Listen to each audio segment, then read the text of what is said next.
The stars above Earth were no longer quiet. A fleet of over 300 alien warships entered the Sol system. They came in groups, black hulks of metal, glowing engines, and twisted symbols from dozens of alien races. Some ships were shaped like knives, others like spiders. Some looked like giant floating fortresses. All of them had one purpose: destroy Earth, in the command ship of the Evor Dominion. High Admiral Dekan Vrak stood tall before a large screen. Behind him were smaller commanders, captains and species allied with the Evor. They were calm, confident, even amused. Earth had no defense fleet, no orbital weapons, no warning beacons, not even a single battleship in sight. They called themselves a rising power, Dekan said, smirking. This is what a rising power looks like, abandoned and silent. Laughter echoed in the command room. The Armada was here to finish a long debate. For years, the galaxy had argued over Earth's place in the stars. Some said humanity had potential. Others said they were too emotional, too chaotic, too primitive. The Evor had made their choice. Eliminate the humans now, before they became a problem. And now, the show had begun. Thousands of alien viewers across the galaxy tuned in to the Evor Warcast. The feed showed Earth growing closer, blue, green, peaceful. The burning of Earth would be broadcast live. But then, something strange happened. The screen flickered. The scanners began to glitch. A single signal came from Earth's orbit, short, quiet, and coded in old galactic script. Where? Coming? The fleet approaches Earth. Who sent that? Barked Admiral Dekan. What vessel dares signal us? A nervous officer replied. No known Earth ship. No ship at all, sir. Just coordinates. A point near Neptune. Dekan turned to the holomap. There was nothing at those coordinates. It's just empty space. No station, no rock. It's not even debris. But the signal repeated. We're coming. Across the fleet, captains dismissed it. Some laughed. Earth is trying to bluff, they said. Her little rocks and water can't stop us. Still others were uneasy. Admiral Dekan's second in command, Lyrakel, frowned as the sensors scanned the area. I don't like it, she whispered. They've shown no defenses, no panic, no transmissions, just silence. And now this. Suddenly long-range scanners beeped, a gravitational ripple near Neptune, growing stronger. And then something emerged. The Aravala black shape began to rise from nothing. Not a warp, not a jump, just emergence, like it had always been there, hidden behind space itself. The alien fleet paused. The ship was massive, larger than any ship the galaxy had recorded. Over 40 kilometers long, smooth like glass, but dark like oil. No lights, no engines, no weapons visible. Hull shimmered with strange patterns, symbols that shifted when you looked at them too long. The Evor Armada had seen dreadnoughts. They had crushed rebel planets and silenced pirate kingdoms. But this ship was silent. What is that? Someone whispered on the bridge. No one answered. The galaxy had no records of such a vessel. Suddenly, a voice came through, broadcast across all ships, all screens, all minds. It was human, but it didn't sound like one person. It was layered, going with time and static. This system is protected. Leave now. The voice was calm, cold, not angry, not loud, just certain. Tension, BLDS panic started to rise in the lower ranks. One Evor captain shouted, "It's one ship. We have hundreds. Fire everything." Raised a hand. He stared at the ship. No. We study it first. This is no ordinary human trick. That thing, it's old. Very old. He wasn't wrong. Sensors failed to scan the ship's materials. No radiation, no engine heat, no life signs. Just an unreadable mass of power. Even worse, ships that tried to scan deeper, those using advanced AI, began to shut down. Their systems. Fried instantly, as if the ship had seen them and rejected their touch. A few alien vessels turned away in fear. One commander of the Drekker Union muttered, "This is not a warship. It's a warning. the unseen memoir inside the Ivor. Flagship Lyra Kell found something strange. As she searched old Dominion records, she stumbled across a half-corrupted file from 900 years ago. A record from a secret Ivor mission in a forgotten sector, with only one word attached to it. Silence. She looked up, pale. Admiral. This ship, I think we've seen it before. Deccan's eyes narrowed. What do you mean? Lyra turned her screen to show the blurry image. A ship. Same shape, same size. Same patterns. But the record had been erased from history. It's no mission name, no survivor list. It's just a final note. Do not provoke. Oh? No one fired. The human ship just hovered. Between Earth and the Armada, silent, unmoving, untouchable, Admiral Deccan walked to the front of the bridge. His voice dropped. Tell all ships, hold fire. Do not engage. Captain objected. But sir, Deccan stared at the black ship, then whispered, We came to burn a planet. But I think we've awakened something that once burned entire. Empires. The final MOMI ant across the galaxy. Warcast viewers expected explosions, fire, and Earth's defeat. Instead, they saw an alien armada stop in silence. They saw one human ship, surrounded but untouched. And they saw something else. The human ship projected a symbol across the stars, a signal sent to all known species. It wasn't a threat. It was a memory of what happens when you forget what humans are capable of. The Ivor fleet floated in silence. 300 warships. Over a dozen alien species. Thousands of weapons ready to fire. And yet, no one dared move. The human ship hovered between Earth and its enemies, casting a long shadow across space. No lights, no sound. Its surface shimmered like black glass. Its shape was smooth, too smooth for any known ship class. It looked less like something built, and more like something grown. No name, no ID, no warp signature, no registration in any galactic database. It didn't exist, but there it was. Right in front of them, the AIBRIAKDOW, and inside the Drexen cruiser Valaric, the ship's AI started glitching. Lines of alien code scrambled. The interface screamed errors. Error. Unknown object detected. Cannot categorize. Cannot threat level. And then silence. The AI shut down completely. Captain Telshin of the Drexen stood up in a panic. We've lost primary control. Dozens of ships began reporting the same thing. Their computers couldn't scan the human ship, couldn't identify its shape, couldn't even calculate its mass. It was like the object wasn't just unknown, it broke the rules of detection. It's not cloaked, whispered one Vortech officer, invisible to understanding. Admiral Deccan's voice was ice cold. This is no ship. This is something else. Keep all systems locked. No sudden moves. The ship speaks AGA, and then the ship sent a message. Not through normal frequencies. Not radio. Not subspace. It spoke directly into every crew member's mind. A voice. Layered, deep, neither male nor female. Echoing with emotionless calm. Your war records are incomplete. Your history rewritten. We remember what you erased. Every officer on every ship felt a chill deep in their bones. And then it happened. The unmarked ship began projecting data into the alien systems. Not commands, not viruses, but something worse, memories. The PROJACTO, and every screen on every ship blinked. Then a file opened. It showed a star system, burning. Planets shattered, moons drifting, entire fleets in ruins.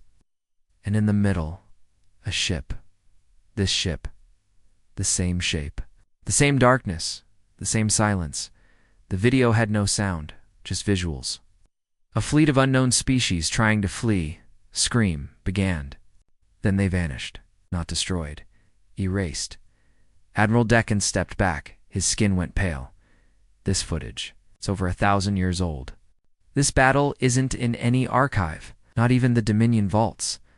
Lyra Kell whispered, what if it was removed on purpose? The stolen fail on board the flagship Tyrant's Path, Lyra hacked into deeper Ivor records. She used a forbidden, Protocol 1 reserved for war crimes. After a few tries, she found it. A blacked-out file marked S-Archive. Class Omega. She opened it. It was short. Just 2 lines. Project silence if encountered. Do not engage. Flee. Inform no one. Turned to Dakan, her face pale. They knew this ship long ago, and they hid it.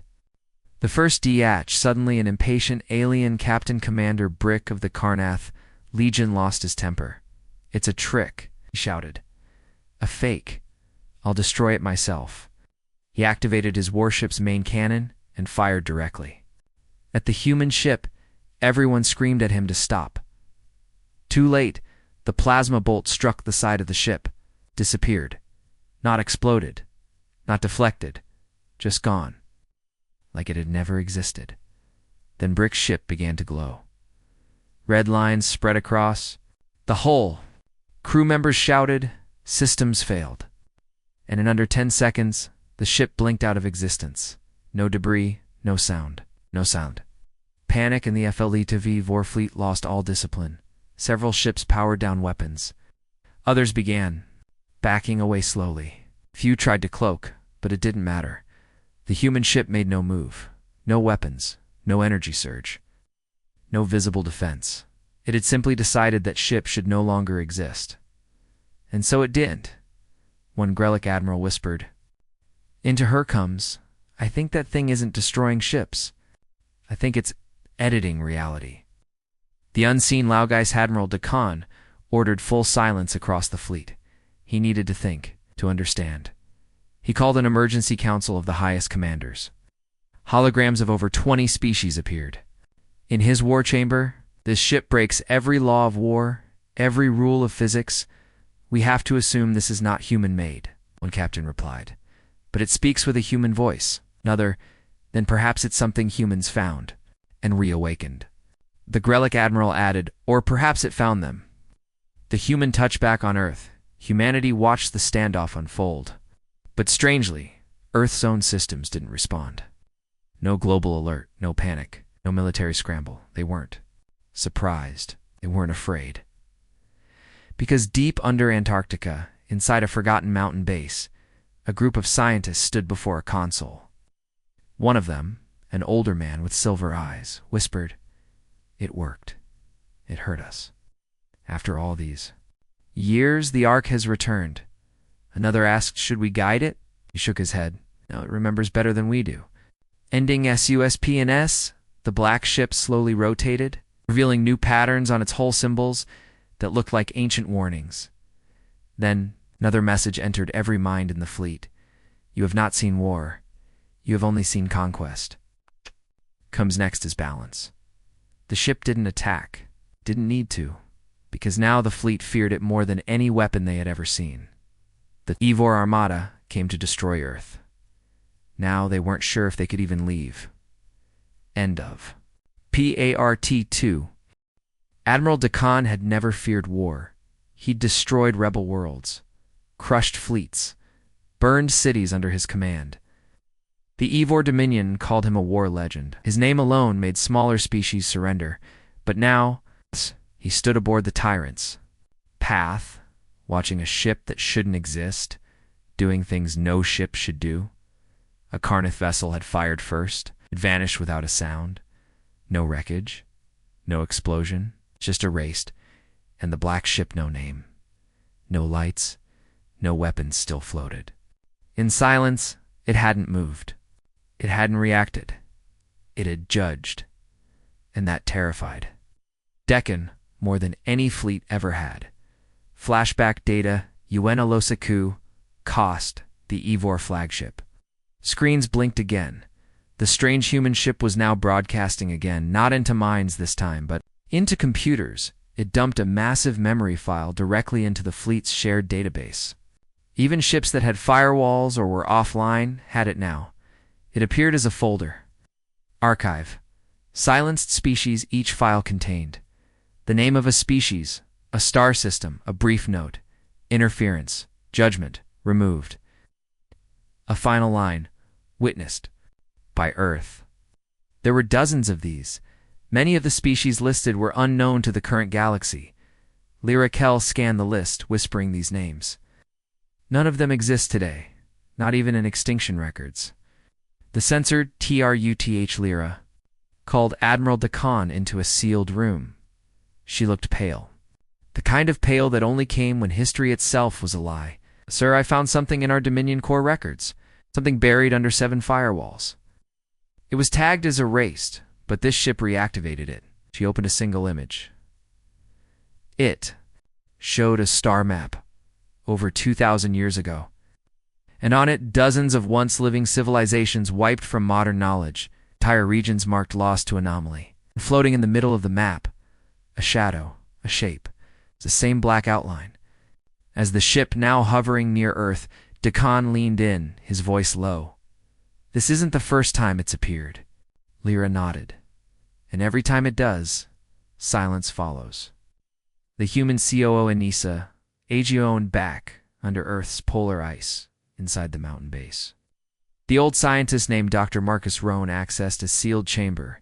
Inside sat an ancient console made of material not from Earth. The edges shimmered like the surface of the strange ship. He placed his hand on the console. It came alive. "You're awake," he whispered. After all this time, another scientist approached. "Do you think they remember?" Marcus nodded slowly. "They remember everything. We humans just forgot." The younger one asked, "What is the Ark?" Marcus looked at the screen and answered, "It was never built. It was found. We didn't create it. We survived it." Memory unlock. The first ENCONTR, the alien fleet, received another message. A new memory began to play. Long lost one. 2,300. Years ago, a small human colony ship had crash-landed on an uncharted world. The planet was rich, but guarded. The colony unknowingly trespassed on sacred territory of a hyper-advanced species. The aliens sent a death fleet. Humans had no weapons, no help, only fear. And then it came. The black ship appeared. The death fleet attacked. The black ship responded. With a single pulse of light, not destruction, reversal, ships broke apart in reverse. They unbuilt themselves. Lasers returned to their guns. Crew vanished back into their stations, then ceased to exist entirely. The memory ended with one line: "The Ark does not protect life. It preserves the balance." Silence in the ARMADA. Now panic was spreading. Quietly, messages between. "Captains leaked. We shouldn't have come. That's no human weapon. What if Earth isn't under protection? What if it's the jailer?" Some tried to leave a few powered-up warp drives, but none escaped. The black ship simply watched, and every time one tried to jump, the engines failed, not with explosions, just failure. Like space itself didn't want them to leave. Galactic CHATTR, the entire galaxy was now watching. The Warcast, which was supposed to show the burning of Earth, had gone viral. Billions of species watched the feed. News anchors whispered, "Is Earth not the primitive world we thought? What is this ship? Why does the Dominion fear it? Have we uncovered a forgotten guardian?" Some called for the fleet to withdraw. Others, especially rival empires, watched with growing concern. If Earth had this, what else were they hiding? Human genetic Lyanka back in the Antarctic base. Dr. Marcus stood beside a genetic scanner. Inside was a frozen corpse human, but over 2,000 years old, preserved in a deep cryo chamber. Its DNA was nearly identical to modern humans, but one gene stood out. It pulsed when the Ark activated. "It's a marker," Marcus said. This wasn't human evolution. It was an agreement, a contract written. In biology, one of the researchers looked up, said the Ark doesn't just remember us, it was bound to us. Marcus nodded grimly. And now the contract is awake again. A choice G. Fian, then the ship spoke again. One final message, not in words, in choices, across every alien ship. The same phrase appeared: "Leave now, forget, do not return, or stay. Remember, be changed." Admiral Dakan clenched his fists. Every instinct screamed to run, but he couldn't. Because somewhere inside him, something else whispered, "You came to judge a world, but now the galaxy is judging you." Long ago, before Earth had fleets, before humans had colonies, there was a single star system, no name, no records, just an old sun, flickering red, surrounded by broken moons and ash clouds. And orbiting that sun was a world called, or yelled. It was the site of the first betrayal, not from aliens, but from humans, abandoned, forgotten, and left to die by their own leaders. And that's where the Ark first stirred. The star still burns. And now it's watching again. Flashback Aurelius 2,100 years ago. Assembly had sent thousands of settlers to Aurelius. It was meant to be a new home, a beginning. But when alien raiders came, no help arrived. Earth had promised aid, promised fleets. Instead, they sent silence. The settlers were hunted, starved, slaughtered, and then, in the sky above Aurelius, a ship appeared. No engine trails, no light, no sound, just a shape. It did not fire, it listened. The survivors called it the Shadow of Mercy. They told it their pain, their betrayal, their truth, and something in the ship changed. The blood Aegearine in the present. Dr. Marcus Rohn entered the second CRYO-vault. Inside was another preserved body, not fully human. Its eyes were silver, its bones stronger, its skin unnaturally smooth. He held up a scan. This is one of the Aurelius survivors. But they didn't just survive. Another scientist asked, "What are they?" Marcus stared at the black Ark ship on the screen. "I think they're what the Ark made." 8. The survivors' DNA had fragments of unknown code non-human sequences that didn't mutate, didn't degrade. Instead, they responded to the Ark's activity. The ship had heard their suffering and rewritten them. The Galactic Council, RSPO, Indusfar. Across the stars, the Galactic Council met in emergency session. The Avor livestream from Earth had shaken the entire political web.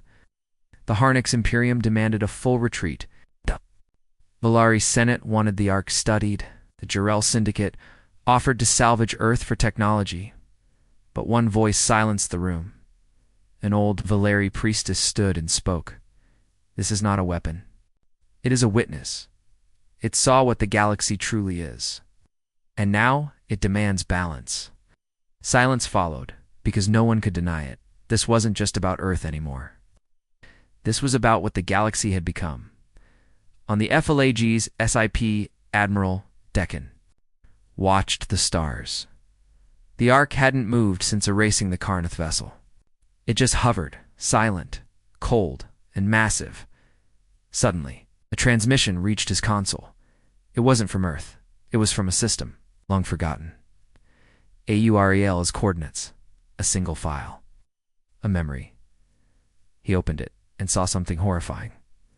Memory. File. The betrayal. It showed a small group of humans, cornered in a mining facility on Aurelius. Alien raiders Dornoch class. Known slavers advanced. Children screamed. Parents fought back with tools. But what broke Deccan was the voice of a colonial governor playing over a beacon. "We will not dispatch aid. Aurelius is no longer strategically valuable. You are to survive or not. Earth cannot spare more resources." The video showed the humans staring at the sky. Then the Ark arrived. It hovered silently, and one of the children looked up and said, "Are you here to help us?" The feed cut to static, then flashed one line, "Justice begins with memory." Panic in the Ivor Rahankasli Raquel stormed into Deccan's chamber.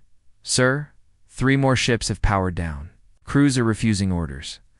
She tossed a datapad onto the table. It showed private comms from Ivor officers.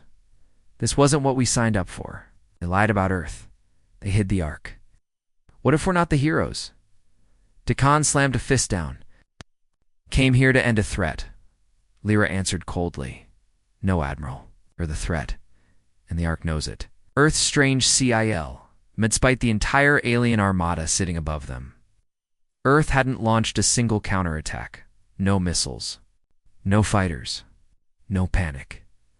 Instead, small beacons lit up across the planet-hold towers, hidden for centuries, now sending signals skyward, but not to the aliens, to the Ark inside the Antarctic base. Dr. Marcus stood before a massive screen.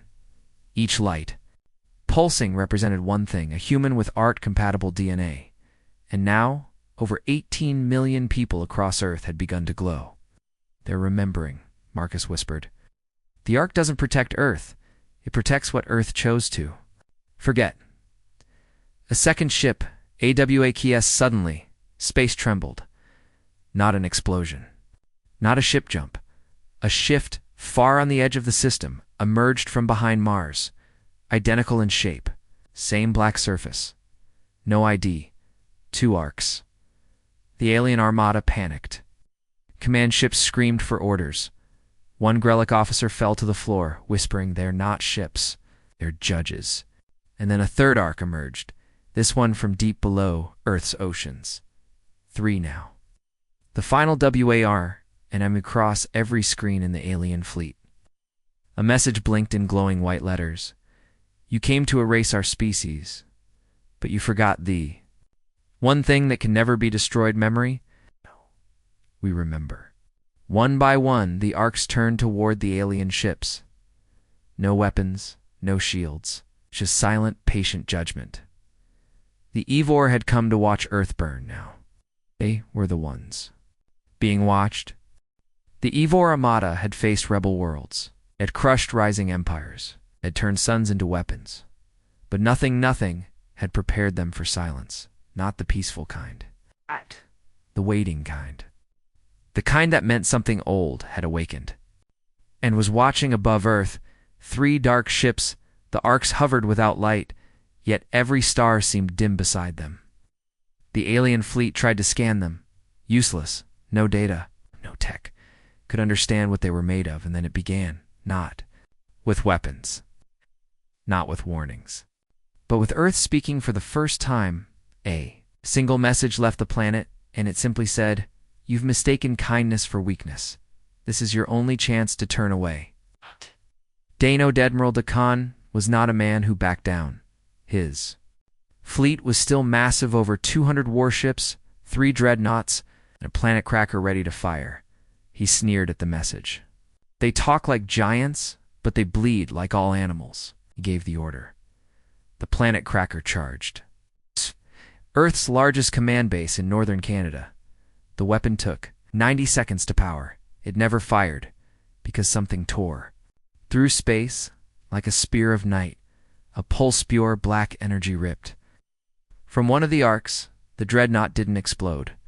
It simply stopped. Mid-function, mid-thought, mid-dash code. Its systems went dark. Its crew vanished. Every being on the bridge of the Eviscerator was erased. Even their DNA was gone. Just silence. Just space. Flashback, the true first. STRA Code DDR. Marcus Rohn gathered his team beneath the Antarctic facility. They think Earth has never fought back. But that's not true. He showed a memory file. Earth year 2131. An alien species known as the Cabal had invaded a mining colony on Europa.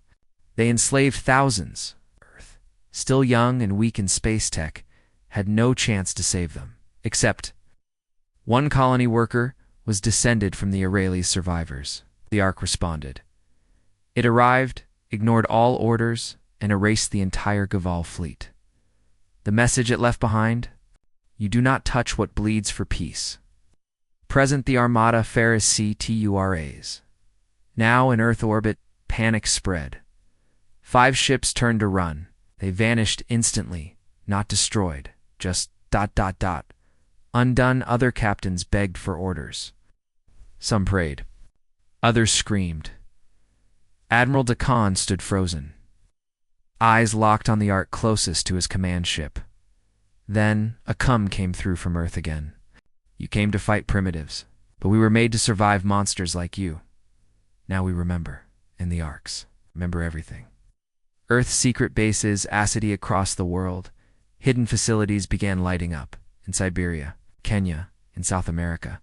Even on the dark side of the moon, old towers forgotten.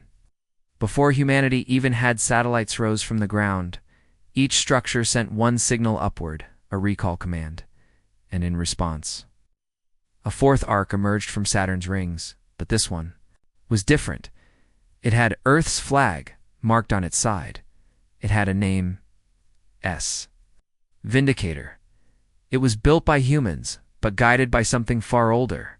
The first human SDR, the Vindicator powered its weapons, not plasma, not nukes, instead. A glowing white beam pulsed from its Hulla memory wave. When it struck a Yevor destroyer, something strange happened. The alien crew began to scream, not in pain, but in confusion. They were seeing what the Ark saw. They were forced to remember the species they enslaved, the cities they burned, the lives they shattered, and when it ended, half the crew surrendered. The other half fell silent permanently. Humanity's forgotten WAPO inside the Vindicator. A human woman named Commander Alara Quinn stood on the bridge. She was born in secret, trained since childhood. She was one of the few humans with complete neural sync 2 arc systems. Her voice echoed into space. "We are not your prey. We are what waits at the end of your cruelty." The Vindicator moved like no warship ever had. It danced between ships, not firing, but forcing them to sea, one by one, vessels powered down, unable to fight against their own memories. The Ark didn't destroy, didn't need to. It used truth as a weapon. The alien RSPO and SI, the Evor tried to push forward. 3 cruisers rushed Earth's defense grid. They launched missiles, energy cannons, orbital bombs, but Earth's ancient defense towers responded first, not built by modern humans. Left behind by the first Ark survivors, the towers didn't intercept missiles. They made them forget their target. The bombs floated in space, unsure of what they were meant to do, confused, lost, and then neutralized. The OFFR with half the fleet stunned or broken. A message was sent to the Evor command ship from Earth. "This is not war. This is a reminder. You may leave and remember what you saw, or you may stay and be forgotten like those who came before you." The final TST, but Admiral Dekan had one last card. He activated a secret protocol. Deep in the Evor's genetic code was a signal, one that could force all their soldiers to obey, even over fear, a mind control virus. Released across the fleet, the ships turned back toward Earth, weapons primed, systems locked. "You want memory?" Dekan growled. "Then remember our wrath." He gave the order to fire. But nothing happened, because before they could act, 5th Ark arrived, from deep within Earth's core. It wasn't just a ship, it was a planet fragment, hollowed and powered with Ark intelligence. It sent one final message into the minds of all attackers. "We offered peace. You demanded pain. Now we rewrite your story." The Evor fleet froze. Engines dead, weapons offline, and in every soldier's mind, silence. There was no explosion, no scream, no fire. But every alien ship in orbit froze. No power, no movement, no thought. Billions of lives all locked inside their own minds. It was as if time had stopped, but it hadn't. The Ark had taken control, and what it showed them was not death, it was the truth, their past, their sins, their war crimes, the planets they shattered, the children they enslaved, the peace they refused. "This is not your destruction," the Ark whispered across frequencies. "This is your memory, unfiltered." And for the first time, a galactic armada saw itself, and many of them could not live with what they were. The Ark's mind, PR sewn inside the alien ships. Time worked differently now. A second felt like hours, a minute like a year. Thousands of alien captains were trapped inside memory loops, reliving the worst moments of their campaigns, but through the eyes of their victims. One Evor general screamed as she watched herself bombard a peaceful village again. And again, on her knees, She begged for it to stop. The Ark's voice replied gently, "Understand first, then be free." Earth's command watches in Salansa, back on Earth. No celebration. Commander Alara Quinn stood aboard the ESS Vindicator, watching the orbital fleet motionless above. Beside her, Dr. Marcus Rohn reviewed psychic readings from the Ark. The Ark is rewriting the neural pathways of the fleet's command structure. It's not killing them, it's making them feel. For the first time in history, the enemy knows what their victims felt. Alara didn't smile. She simply said, "Good. Maybe now they'll never forget us again." Origin, a reeve Elda deep inside the Antarctic base.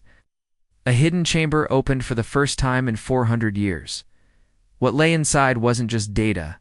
It was a living memory core, a glowing, quote, crystalline being, part machine, part consciousness. Marcus approached it. The being looked like a child made of starlight. Its voice sounded like thousands speaking at once. "I was born from the blood of Aurelies, shaped by sorrow, forged by betrayal. I am not human, I am not alien. I am the weight of what was lost." Marcus asked, "What do you want?" The being replied, "Justice, balance, memory, not for revenge, but so that it never happens again." Meanwhile, on the other side of the galaxy, the Galactic Council watched with horror. They now understood what the Ark was. Not a ship, not a weapon, but a sentient archive of pain, built by those Earths abandoned long ago. Some members demanded immediate military retaliation. Others feared even speaking would trigger the Ark's wrath. But one council elder stood and said, "If we strike now, we may erase ourselves from history. This is not Earth's weapon. This is Earth's witness." The memory voted back on the frozen alien ships. The Ark did something unexpected. It gave the captains a choice. They could keep fighting and be erased, along with their fleet's legacy, surrender and return home, marked with the memory of what they had done. Join Earth and help build a new code of conduct, one based not on force, but shared pain. The first Evor commander to choose the third option was General Arvis. He stood, trembling, and said aloud, "We were not warriors. We were butchers." His ship powered back and turned away from Earth. He didn't leave to escape. He left to carry the memory home. Earth offers no mercy, only HISTO or we commander, Ilera broadcast. A final message across the stars. We will not chase you. We will not destroy you. But know this. You looked down on us, called us savages, primitives, prey, yet you needed a galaxy's worth of power to try and silence us. And still, you lost. Not because we fought harder, but because we remembered. One ship, RSISTS-1 Dreadnought, the Cavrix, still refused to submit. Captain Varn Tarek fired at the Vindicator using a hidden mass driver. The blast streaked toward Earth, but the Ark did not shield the planet. It simply turned the beam inward, forcing the Cavrix's crew to relive the horrors they had caused in accelerated time. Varn dropped to the floor, eyes wide, whispering, "I see them. Every child, every scream." The Cavrix's weapon systems shut down, and then the Ark erased only one thing, the ship's name. Now it drifted nameless. A warning to others. The aftermath, the fleet left orbit, not defeated but changed. Some went home to tell the story. Others formed a new order, the Memory Pact, sworn to never repeat what was done to Earth or Aurelies. Earth didn't gloat. It didn't parade its strength. It rebuilt quietly and watched, because the Ark still remained above. It's not as conquerors, but as keepers, and all across the galaxy. Species spoke in hushed voices. Earth didn't win with weapons. It won with truth. The entire galaxy had gone silent, not because of destruction, but because of what they had seen over Earth. The Eivor fleet, once ready to burn the planet, now floated like broken statues. Some ships had no markings anymore. Some captains wept. When they looked at Earth, others stayed silent, unable to even look at the blue planet below. One Ark hovered in the center, not moving, not speaking. Its message had already changed everything. But now came the part no one expected. Earth called for peace, not surrender, not vengeance, a treaty. But this treaty wouldn't be written on paper. It would be written in memory, the galactic. Council Arrivas 3, days after the failed invasion. 12 ships arrived from across the galaxy, not warships, but diplomatic vessels, flying the banners of the Galactic Council, neutral powers, and long-isolated species who had once feared Earth's rise. They came not to conquer, not to advise, but to witness. For the first time in Council history, a peace treaty would not be hosted on a galactic core world. It would be signed in Earth's orbit, under the watch of the Arks, as the memory ashel inside the S-Vindicator. Earth had prepared a special room. It was not a negotiation table. It was a memory chamber, where each delegate would experience a short, focused vision created by the Ark. Each species would be shown what Earth had endured. Not just the battles, but the fear, the isolation. The repeated judgment from the stars, every delegate agreed except one. Councillor Darish of the Varn Dominion refused. "We do not need to be guilted into peace," he said. "We came to talk, not to be judged." The Ark spoke aloud for the first time in the chamber. "Then you are not ready to sign what you cannot understand," Earth's 3T Armées commander. Alara stood before the gathered leaders. "No military parade. It's no show of force. It's just 3 conditions. 1. No species may declare war on a planet without a planetary memory review. If the Ark finds the war unjust, it will interfere. 2. No species may use memory-erasing weapons, tech, or biological agents. Forgetting history would now be seen as an act of war. 3. Earth will join the Council not as a junior member, as a founding voice of the Memory Pact, and the Arks will remain guardians of galactic memory. Silence followed. Some thought the terms were too soft. Others whispered they were too terrifying. One delegate finally asked, "And what if we say no?" The Ark's final EXAMP without a word. The Ark opened a file and projected it into the minds of all present. They saw a planet lush green, full of life, a UREL is. They saw what had happened when it was betrayed. Its skies filled with fire, its oceans turned black, its people forgotten by the galaxy. Then the vision shifted. They saw what the Ark had become because of it. A guardian, a warning, living memory. The message was clear. When you forget the pain of others, you create another Ark. You don't want to make more of us. The treaty is Sigian. I ended one by one. The delegates signed. Even Councillor Darish, humbled after his own vision, added his mark. Each signature sent a pulse of light through the memory chamber, connecting all delegates into one chain of witness. And as the final signature was added, the Ark spoke. "This is not a treaty of Earth. This is a treaty of memory. May it outlive even the stars." The room fell quiet, and then, as if the universe itself exhaled, the tension broke. It was done. The symbol above, EARTH, to honor the treaty. Earth and the Council agreed to a permanent symbol above the planet. Not a satellite. Not a warship, but a station, the memorial beacon. It would orbit Earth, shining a beam visible from orbit, and its core would hold the story of what happened. Every year, new witnesses would visit. Every warship passing Earth would be required to ping the station and remember. Commander Alara was offered a statue. She refused. Instead, she asked for something else. Build a garden inside the station. One from every planet that signed the pact. The whispers in the Dar Kafar across the galaxy. Not all were happy. Some warlords called Earth's victory emotional warfare. Some feared the Arks more than any weapon. And some began building weapons that could erase memory itself. But deep in the void between stars, the Arks were listening, and one message echoed quietly through the dark. Try again, and next time, won't just show you what you've done. We'll show you what you were never meant to become. The Vindicator's last message before the S-Vindicator returned to its silent orbit. Ilara Quinn sent one final transmission to the galaxy. It was brief, just 10 words, but they would be remembered for centuries. We asked to be left alone. He didn't listen. And then she added, but we forgive. Not because we're weak, but because we remember. And in the end, the arcs went still. The fleets went home. And the galaxy went loud with war cries now, echoed with a new silence. Not fear, but respect. Earth wasn't just another species now. It was a mirror, and everyone feared what they'd see if they looked too long.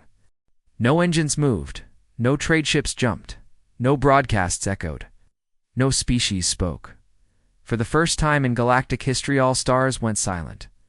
Across thousands of systems, satellites paused transmission, orbital stations dimmed, military fleets halted mid-flight, even pirates stopped. Why? Because the date had come.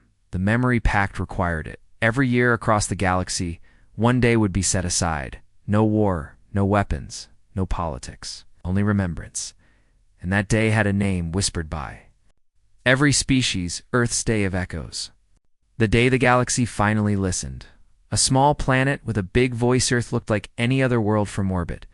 Blue oceans, green lands, white clouds. But every child in the galaxy now learned its history. They knew how it was mocked. How? It was threatened.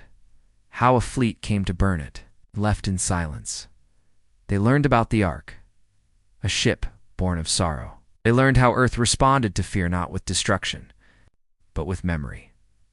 And so, once every cycle, the galaxy paused to remember the day everything changed. The day when Earth once ignored made. The stars stopped turning. A visitor returns to to high above Earth.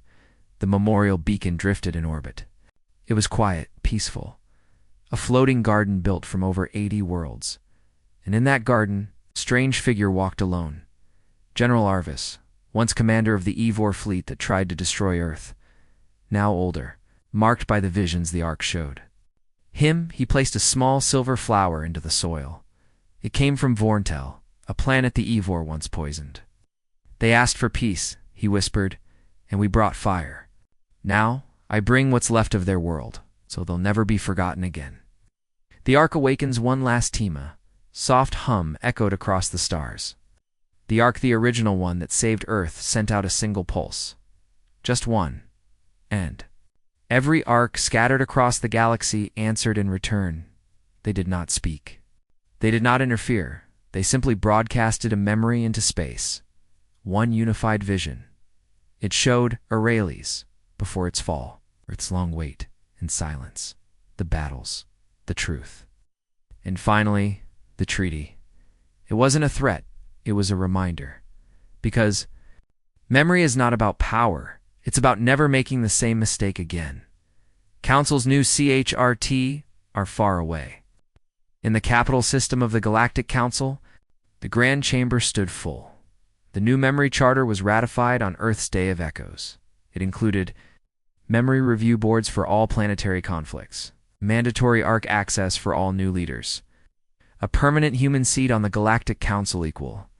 To the founding races, no longer was Earth seen as the outsider. Now, it was a keeper of justice. One final threat. And one final CHOICE, but not all had accepted peace, deep in the Perseid void. A fleet of unknown ships, registered, ancient, and silent, began to move. They had no markings, no diplomacy, only one signal: all memory must burn. We are the cleansers. They had one goal: destroy the Arks. Not Earth, not the Council, just the memories. Because memories were dangerous. Memories prevented domination. And so Earth was warned. They come for the past. Earth's REPL Commander Ilara Quinn, now retired, stood once again before the Vindicator's command deck. When asked if Earth would prepare for war, she gave a calm answer: no. We will prepare for truth. And then she activated Protocol Echo. Every Ark across the stars synchronized. They didn't power up weapons, they powered up broadcasts. If the cleansers attacked, the Arks would do one thing: show them who they used. To be the moment the stars stood, stills the unknown fleet reached the edge of Ark space. Something happened. The stars stopped moving. Not literally, but perception. Time and memory froze across every ship. The cleansers were shown every planet they had erased. Every child they silenced. Every culture they burned, and this time there was no offer, no treaty, no escape. The stars went still because the arcs had made a decision. Some memories must not be forgotten, and some threats must not return. The cleansers are erased from HISTORY, no explosion. No sound. They simply vanished. Not destroyed, but erased from every record. Every system, and on Earth's memorial beacon, a final plaque was added. Here rest those who feared the past and vanished. Into it. Earth's legwise years passed, no more invasions came. No more fleets gathered. Earth grew not in weapons, but in wisdom. Children from across the galaxy visited the memorial beacon. They planted seeds, told stories, learned why memory mattered. Some cried, others stood in silence, but none ever laughed at Earth again because one glimpse of Earth's Battleship had ended a war, and one echo of Earth's sorrow had changed a galaxy. Final scene. The garden aboard the memorial beacon. Young girl knelt beside an old general. She was human. He was Ivor. Together. They planted a flower with blue petals and silver roots. The girl asked, "What was the war like?" The general answered, "It ended. The moment we saw ourselves through your eyes." No. And then he added, "You don't win by being feared. You win by being remembered." They looked out the window and watched the stars keep moving because now they had nothing left to fear.